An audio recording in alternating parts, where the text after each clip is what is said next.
Fuck! Fuck! Fuck! Az screamed inside of his head, as he let his feet carry him with all haste back to his room. Why had he just done that? What in the nine hells had driven him to bring so much attention to himself? He could still see it in his mind's eye, the legomorph screaming on the ground after Az had destroyed his arm for daring to touch his property. An intrusive thought wormed its way past the terror. Hippity-hoppity, get the fuck off my property. The words, spoken enough to whisper barely louder than the air leaving his lungs. Against his wishes, a smile pulled at his lips, at the terrible pun. No. No. This was not the time to be smiling or making horrible jokes. He needed to think of an exit plan. He knew that even before this, people had been starting to talk, starting to look into the mysterious man, who had simply shown up one day and started aggressively bidding for a particular subset of goods at the auction. After today, people would be really talking. It was a rule that one did not bid on claimed goods. Sure, such rules were not set in stone. He need not fear the lawman's cuffs, but there were rules that everyone knew and respected regardless. He had spat on those rules today, driving the price of his purchase to absurd levels until he had finally managed to exceed what the 7 families could afford to offer. He had denied them their prize, denied them their vengeance. He might have been able to get away with that, might have been able to slink off and hide in the shadows until people forgot about the strange man who disrespected their rules. Might have been able to claim ignorance of those hallowed unspoken laws, offered some token apology and recompense while keeping his prize. But then the goddamn legomorph had screwed that all up. He knew that it shouldn't have bothered him. He definitely knew that he shouldn't have reacted to it bothering him. A small grace that he had been smart enough to scream about property instead of what really had boiled his blood at the moment. Why did it bother him so much? She was just a monsterkin, not even a particularly impressive or rare one at that, just a bloody goblin. He should have just let it slide when the man gripped her chest, should have simply yelled at him when he dared to slap her for her defiant glare. Instead, he had grabbed the man's arm and struck the elbow with such force as to shatter the bone and cause an open compound fracture. It was a small miracle that he had managed to escape before too many people crowded around the commotion. Why had he run? Stupid. Stupid! If he had just kept his cool, he might have been able to talk his way out. Sure, the reaction was extreme, borderline too extreme, but he had still technically been within his rights. There were laws against touching, much less damaging other people's property without their consent. A single punch to establish dominance and deter future behaviour could be overlooked. His anger at being disrespected like that had simply made him put a little too much power behind his blow. It wasn't his fault that the legomorph's bones were apparently made of glass. A small part of him was happy that it had been a morph. While they were still considered sapient beings in the eyes of the law, their unnatural origins put them barely on this side of the humankin versus monsterkin debate. In his time within the city, he'd seen the subtle way that his people looked at anything too unhuman-like. Seen the slight parting of a crowd around a morph, like everyone was afraid that if they touched one, they would catch its otherness like it was some kind of lycanthropy.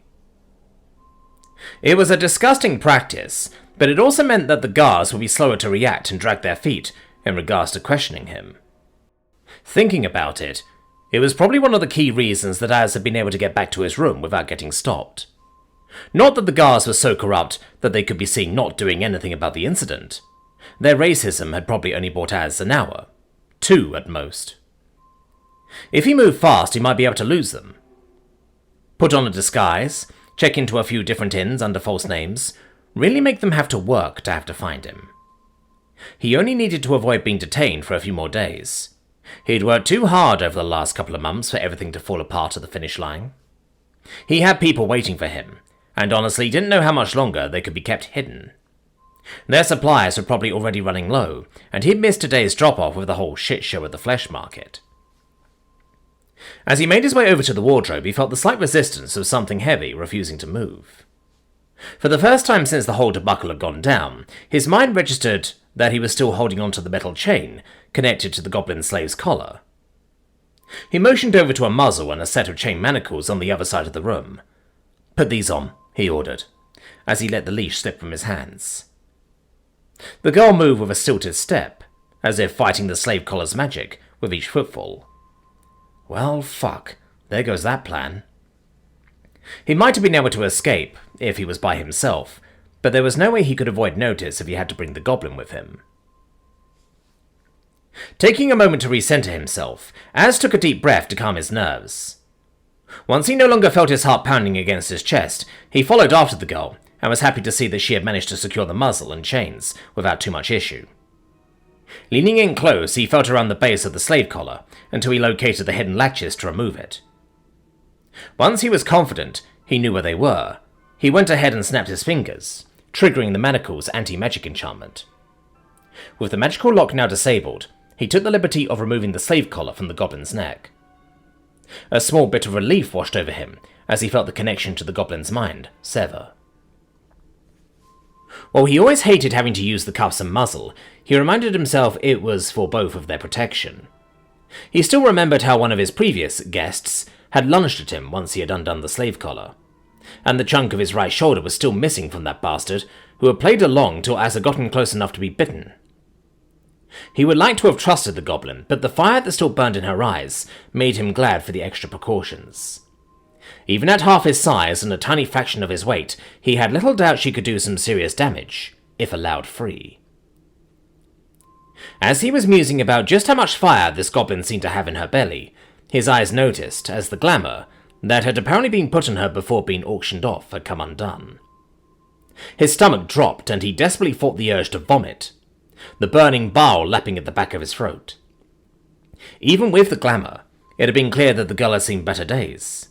Without it, Az was amazed that she was even alive. It defied belief that she was able to stand, much less walk. Her skin was tightly stretched over her bones, and he could count dozens of open wounds, many of which looked infected. Her clothes looked like they were literally caked to her body in a disgusting combination of blood and shit. As his rage threatened to overtake him, he felt a small buzz against his left thigh. In the corner of his vision, he saw it. A small golden eyeball had spawned into existence, and it was staring right at them. A part of him wanted to scream at it, scream at the sick fucks who were spying on him. But he managed to just barely contain his rage. He couldn't risk letting them know that he knew he was being watched. Couldn't risk someone tipping off the guards about what he was really doing in the city. Keeping the scrying orb in his periphery, Az began to circle the goblin, looking her over, to see just how bad things were. With a small bit of relief, he noticed that the eye was tracking him, and not focused on her. To his utter disappointment, however, she was in a worse condition than he feared. She needed to be out of those biohazards that were passing as clothing. She needed to be cleaned up, and her wounds tended. Every moment she remained in those disgusting clothes was another moment that she risked infecting her wounds for the worse. Fine. I guess it's showtime, he mumbles to himself just a bit too loudly. Hey! Hey! Az snaps his fingers next to the goblin's face. Can you understand me? He speaks the words slowly and loudly, in that condescending tone reserved for animals or foreigners. As if you speak slowly and loudly enough, someone will suddenly develop the magical ability to understand the words coming out of your mouth. His efforts were rewarded by the goblin looking over at him and glaring. Anger filled her eyes and contempt poured off her, but sadly Az didn't detect a single wisp of comprehension. Fuck me. Of course she doesn't speak common. Why would this be easy? When is this shit ever easy? With his options rapidly decreasing, and his audience likely growing impatient, he tries one more time to cajole a response out of the girl, before he must take more drastic measures. You are covered in shit. You need to clean yourself up. Again, the words are spoken loudly and slowly, the way he might speak to a dog he's housebreaking. And again, all he gets for his efforts is that same soul-withering stare with not a lick of understanding behind it. Had he been wrong earlier? Had it just been a trick of the light?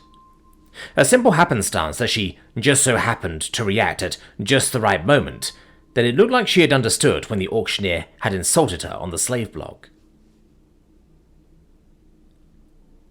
Reviled at himself for what he was about to do, he removed a small knife and began to cut the clothes from her body, doing what he could to limit further damage. Once stripped, he began to slowly wipe her down, being as gentle as he could. Even his softest touch felt like it was enough to break her. Each careful swipe, enough to tear some new hole into her. Once satisfied that an area was clean, he began the process of tending the wounds, draining the pus and picking the maggots out before he could bandage her wounds, all the while keeping his eyes focused just to the left of her shoulder, such that he could see the orb but make it look like he was mesmerized by her naked form. Time seemed to drag by at a snail's pace. 3 times the orb winked out of existence, only to appear again a scant few heartbeats later. After the second reappearance, he had taken to playing up his actions as some kind of twisted perversion. A slave owner may care if their recently purchased merchandise was defective, might even take some basic steps to try and salvage it, rather than be forced to buy a new one. But a monster fucker? Oh, a monster fucker would go to great lengths to keep their toy around for a long time. He took what little happiness he could muster in the fact that without the collar, the goblin wouldn't know what he was saying. She wouldn't have to hear him cooing over how soft her skin was, or playing up how he was going to dress her up in all sorts of outfits. Talking to her like she was some kind of giant doll, instead of a living, breathing person. It was sick, twisted, and wrong. He knew that, but he just couldn't think of how else to sell the ruse. After what felt like hours, but was in fact only a few dozen minutes, the floating eyeball finally winked out for the last time. When it didn't reappear after a solid 100 count, as finally let out a breath he didn't realize he had been holding. By some twist of fate, he had managed to limit the forced cleaning to her extremities as much as he could. Her legs and chest were clean and bandaged. The only area left untouched was her inner thighs, an area that he was more than happy to let her handle. He had little doubt that she viewed him as a monster for what he had forced upon her so far, but he was glad he could save her at least this tiny bit of indignity. He handed her a clean rag and told her to finish up, forgetting for a brief moment that she couldn't understand him. When she didn't move, his stupidity hit him like a truck, and he pantomimed the action to her, hoping that she would understand. She continued to glare daggers at him, but did eventually move to start cleaning herself. Content that she appeared to understand, he gave her what privacy he could by turning around and crossing to the wardrobe, where he dug out the child's dress that he had been compelled to purchase the day before. Looking the dress over, and doing some basic measurements in his head, he realized that it would indeed fit the goblin. It might be a little big, but beggars can't be choosers, and he will be damned before he let her anywhere near those biohazard rags. He actually makes a mental note to destroy them as soon as he can, but first he needs to get something to eat, both for himself and for her. He hadn't actually realized how much the events of the day had drained him till this exact moment. Slightly distracted, he almost jumped as he heard the goblin growl something in his direction, the muzzle muddling whatever it was into a feral noise. After the shock wore off, he couldn't help having a little smile. That was the first time she had acknowledged his existence, beyond the constant death glare that she gave him. Turning around, he made sure to keep his sight at a respectful level, focusing on not seeing anything below the tops of her shoulders. He held out the dress and did his best to try and convey that he wanted her to put it on. She seemed lost as to what he was asking, just glaring at him, then the dress, then back to him. He could almost swear that he could read her mind at that moment. Could see the wheels turning, trying to deduce why he just so happened to have a dress that would fit her. He internally cringed as he imagined what kind of things she now thought of him. For some reason, it was more painful that she probably now thought him a pervert, and not just a monster. The awkwardness of the moment made time feel like it was standing still. He just stood there, arms out, dress in hand, and she just continued to stare at him, a confused glare plastered on her face.